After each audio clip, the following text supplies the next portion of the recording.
আসসালামু আলাইকুম। কি অবস্থা সবার? নতুন চ্যানেলে সবাইকে স্বাগত জানাই। ইতিমধ্যে চ্যানেলে ২ টা ভিডিও আপলোড করা হইছে। সামনে আরো অনেক ভিডিও আসবে।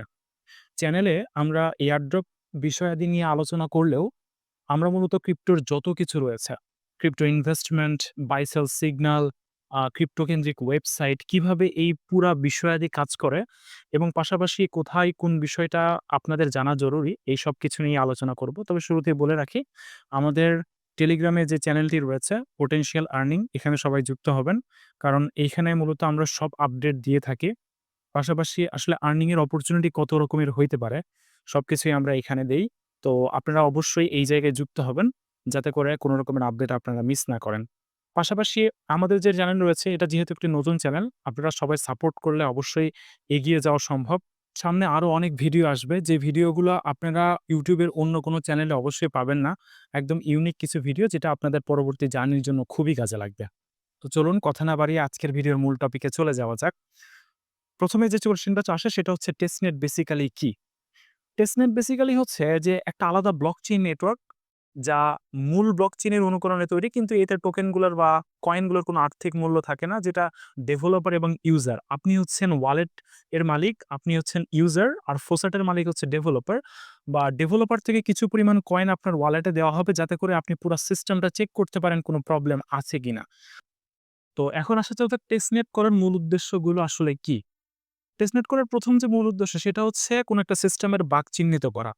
যারা কোনো প্রজেক্ট নিয়ে বা কোনো একটা কোর্সে ডেভেলপ নিয়ে কাজ করে তারা জানে প্রজেক্টটা কেন কাজ করছে না, কোন কারণে প্রজেক্টটা ভালো মতো কাজ করছে না সেটা ফাইন্ড আউট করা। ২ নাম্বারটা হচ্ছে নিরাপত্তা যাচাই। আপনি ভাই ব্লকচেইন এর ওয়ার্লড এ আছেন। এখানে নিরাপত্তা হচ্ছে সবচেয়ে প্রধান একটা বিষয়।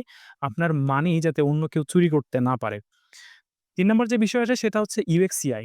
এটা বলতে পারেন যে কোন একটা সিস্টেমটা কিভাবে সাজানো হয়েছে, এর কালার গ্রেডিং কি হবে, কোথায় কোন জিনিসটা থাকবে, আপনার ইউজার ফ্রেন্ডলি কিনা, সবকিছুই নির্ধারণ করা হয় এই জায়গাতে। ২ নাম্বার যে বিষয়টা আছে সেটা হচ্ছে বেটা ভার্সন আসলে কি? বেটা ভার্সন হলো একটি সফটওয়্যারের বিকাশ পর্যায়স্তর, যেখানে সফটওয়্যারটি প্রায় সম্পূর্ণ, কিন্তু কোনো প্রবলেম থাকলে তা যেন কোনো ইউজার ধরতে পারে এবং তা ফিডব্যাক দিতে পারে। দুটো প্রাইস সেম, কাছাকাছি। আপনার বেটা ভার্সন এবং টেস্টনেট দুটো প্রাইস সেম।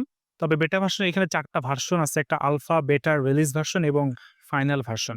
প্রজেক্ট লঞ্চ করার ক্ষেত্রে বিশেষ করে আগেকার দিনে ওয়েবসাইট কিংবা অ্যান্ড্রয়েড ডেভেলপমেন্ট এর ক্ষেত্রে বেটা ভার্সন আগে দেওয়া হয়েছিল, তারপর দেওয়া হয়েছিল মেইননেট বা ফাইনাল ভার্সন। আপনারা বলতে পারেন যাত্রা কোথা থেকে শুরু হয়েছিল ১ম এ? সেটি হচ্ছে ২০২০ সালে ইউনিসেফ ১ম তাদের টোকেন লঞ্চ করে এবং ইউজারদেরকে হিউজ পরিমাণ একটা অ্যালোকেশন দেয়। আ যারা মোটামুটি অনেক বেশি পরিমাণ ভলিউম তাদের ডেস্কে ক্রিয়েট করছে, তারা মোটামুটি $১,০০০ ইউএনআই, যেটার বর্তমান বাজার মূল্য অ্যাপ্রক্সিমেটলি $৬,০০০-৭,০০০, এবং নরমাল ইউজাররা যারা, তারা মোটামুটি সবাই আ $৪০০ ইউএনআই করে পায়, যারা মোটামুটি প্রায় $২৫০০-৩,০০০ এর কাছাকাছি। তো পাশাপাশি আরেকটা প্রজেক্ট ছিল ইএনএস টোকেন। সেটা মূলত হিউজ পরিমাণে একটা অ্যামাউন্ট ইউজারদেরকে অ্যালোকেশন করে। আরবিট্রাম ডাও ২০২৩ সালের সবচেয়ে বড় একটা হট টপিক ছিল। যেসব ইউজার তাদের ক্রাইটেরিয়া ফুলফিল করেছে তাদের প্রত্যেককেই তারা অ্যালোকেশন দিয়েছে। যেটার সর্বনিম্ন মূল্য ছিল ১২০০ থেকে সর্বোচ্চ $১০,০০০ থেকে $১২,০০০ পাইছে। হিউজ পরিমাণ অ্যামাউন্ট তারা এয়ারড্রপ করছে। বলা যায় যে এয়ারড্রপের ইতিহাসে সবচেয়ে বড় এয়ারড্রপ ইউজারদেরকে তারা দিছে। তারপর আসে আমাদের অ্যাপটস। ২০ মিলিয়ন টোকেন দিয়েছিল too early testnet user. Huge পরিমাণ প্রফিট জেনারেট করছে যারা টেস্টনেট গুলো কমপ্লিট করেছিল। তারপর আসে বিরা চেইন। পাশাপাশি বেরা চেইন মূলত দিয়েছিল হচ্ছে 1.65% টেস্টনেট ইউজারদেরকে দিছিল। পাশাপাশি লেয়ার 0, পাইথ নেটওয়ার্ক, চিলেস্টিয়ার মতো প্রজেক্ট গুলাও টেস্টনেট ইউজারদেরকে হিউজ পরিমাণ প্রফিট দিছে। আপনারা দেখতে পাচ্ছেন জুপিটার টোকেন, যারা মূলত হচ্ছে যে এটা একটা সোলানার প্রজেক্ট ছিল। যারা তাদের ডেস্ককে ব্যবহার করছে, অর্থাৎ কোনো প্রজেক্টের ক্ষেত্রে তারা তাদের প্রোডাক্টকে ইউজ করতে বলে। যেমন এই যে জুপিটার প্রজেক্টকে যারা এখানে ইউজ করছে এই প্রজেক্টটা, তারাই মোটামুটি ভালো পরিমাণে একটা অ্যালোকেশন পেয়েছে। ৭০০ টার মতো জুপ টোকেন, যার ভ্যালু ১ম দিকে ছিল $৫০০ থেকে $৬০০ এর কাছাকাছি। এই জুপিটার প্রজেক্টের মতো আরো বেশ কিছু প্রজেক্ট, বিশেষ করে টেস্টনেট প্রজেক্ট গুলো আপনাদেরকে হিউজ পরিমাণে একটা প্রফিট দিতে পারে। তো আপনারা যারা এই সেক্টরটাতে আসতে চান, কাজ করতে চান, আমাদের চ্যানেলে যুক্ত হবেন।